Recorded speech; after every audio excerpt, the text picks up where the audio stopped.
russosbrand.com, where the pros are the pros.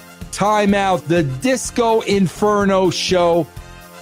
You know, when you have situations like this happen, there's been, and you got to understand, they're the number 2 company, right? You're looking for something to ignite, you have a situation that garners outside interest because your show is basically kind of flat.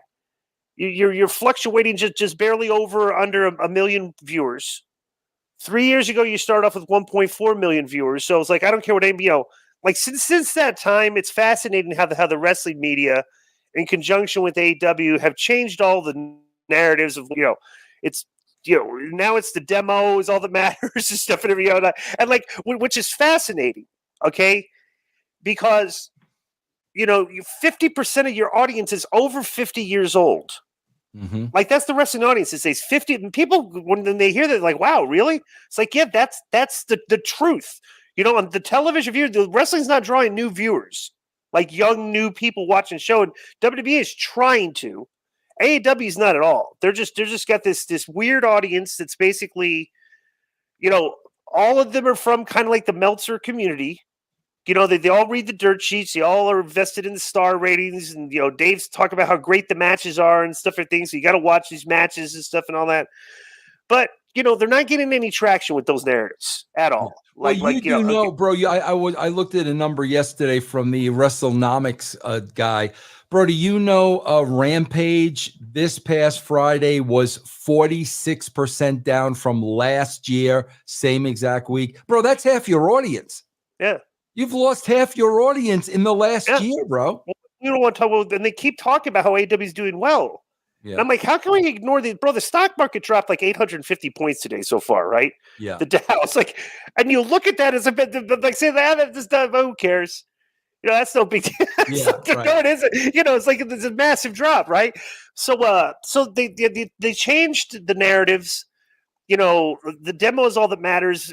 So now we don't have to talk about on Wednesday nights how Dr. Pill Popper is outdrawing you from 9 to 10. Right. In large numbers, so we don't have to bring that up because Dr. Pill Popper is only getting like a 0.15 in the demo, right? Right.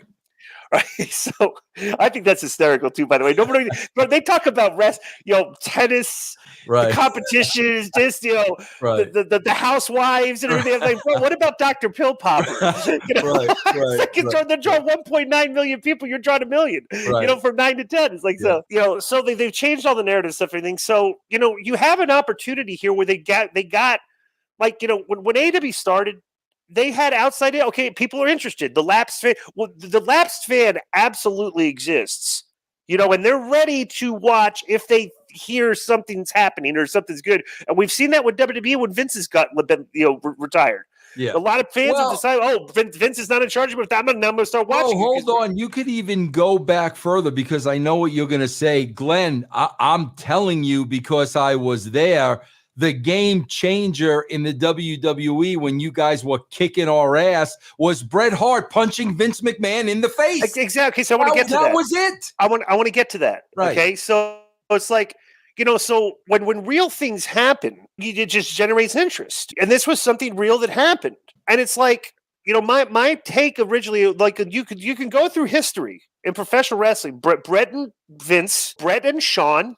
But even before that, Bret and Shawn, kind of like, there was like a thing. But when he punched Vince, it became like, like real. Bret had already fought Shawn before. Right. In the locker room. Okay. Then Shawn and Austin. Right.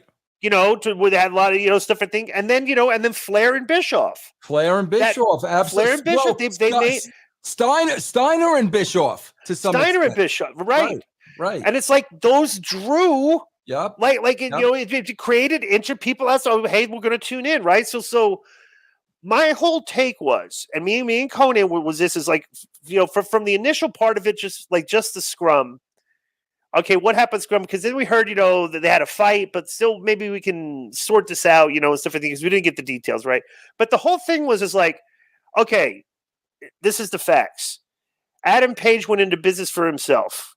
Okay. Mm-hmm. CM Punk went into business for himself, right?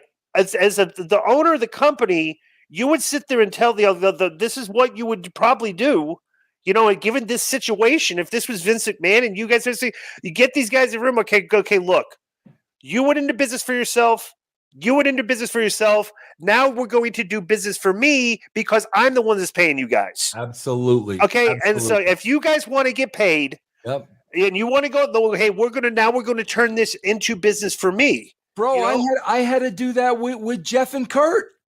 Right, exactly, Kurt, bro. Absolutely. And you'd hash you say, okay, this is what we do. You got out of line and stuff, but now we have to work, right? Because I'm trying to run a business here. Yep. You know what I'm saying? So it's like, so then you see what they did. They're just like, bro, and I don't think Billy made a good point on our show, and I agree with it too. Is that this is like I don't think their community and their fan base wants this conflict. I agree. Right, like that. It's kind of a weird crowd. They're very sensitive, and stuff and everything. And they're like, maybe just suspend him, and hopefully they'll come back and stuff. And but they don't want to see the drama unfold on TV. Right. It's like they're not even starving for that. Right. You had a bunch of people that tuned in that are starving for that. Like, bro, they drew 1. Last week's show was 1.2 something million people tuned in. What are they going to do? Yep. And literally, when they found out what they were going to do, like the first 15, 30 minutes is just they're not going to do anything. Tournaments and trios matches and stuff and things. So it's like they've missed an opportunity. And I don't know if they, but the thing is too, we're stuck with the dirt sheet media reporting on this because we really don't know a lot what's going on. That Kenny and then got suspended, and we're getting reporting from Meltzer and everything. And I don't think he's, I don't think the media is reporting the facts. I think they're reporting kind of like what they want, everybody to kind of think. You know what I'm saying? So absolutely, bro. Because the blinding question is, I was just reading, another story today. The blinding question is they keep naming everybody that's been suspended, but CM Punk and Steele haven't been. And I haven't seen one person ask the question why. Well, because they're talent. The other guys are the EVPs. Right. So it's like, say, bro, like you see what just happened with the Phoenix, just broke. See the Phoenix Suns owner? They were reporting on like there was a thing like he was very misogynistic, a lot of racist stuff in the workplace. And they did like a year-long investigation. Bro, they just suspended the guy for an entire year and fined him $10 million. Wow. Okay, so so there's a lot of stuff, like it's fascinating how like just all this time the news coming out of AEW has always been kind of like there's no way that like the dirt sheet media is very easy and very quick to report. Oh, I heard backstage morale WWE is the worst it's been in years. Right. And stuff and thing. Right. But you're watching AEW and you're sitting there going like, dude, they have all these guys that are not on TV regularly. They're not doing it. There's no way that is a good workplace environment right now. Because I've worked in professional wrestling and I know the thing that aggravates talent more than anything is not being used. Right. You just have a match. There's no storyline. There's no way. You just go and collect your paycheck. Right. Yeah. And this has been going on for a while there. And it's like, I think this powder keg finally like this like it blew up like a volcano. And now we're finding out, dude, not a lot of people are happy to the point. This is fascinating too. Is like, I don't know if this is by design, because I don't know if who is giving this information, who they're getting it from, who, stuff and thing, but like, you hear the thing now, the story is, the story has been reported now that the Bucks and Kenny Omega gave out feelers to the WWE. Mm-hmm. Okay. And that's like all the EVPs that Tony Khan started with this country, basically wanted to go to WWE. Right. Right. And, I think because like Tony has no experience in handling this. And obviously his circle there's no experience, whoever he's leaning on, and I'm assuming he's leaning on guys like Meltzer and stuff, I think, for advice, because you're not getting this stuff from Dave. The Dave is trying to still paint the picture, like, everything. And everybody's like, everybody that's been in the business before, no one knows it's a disaster there.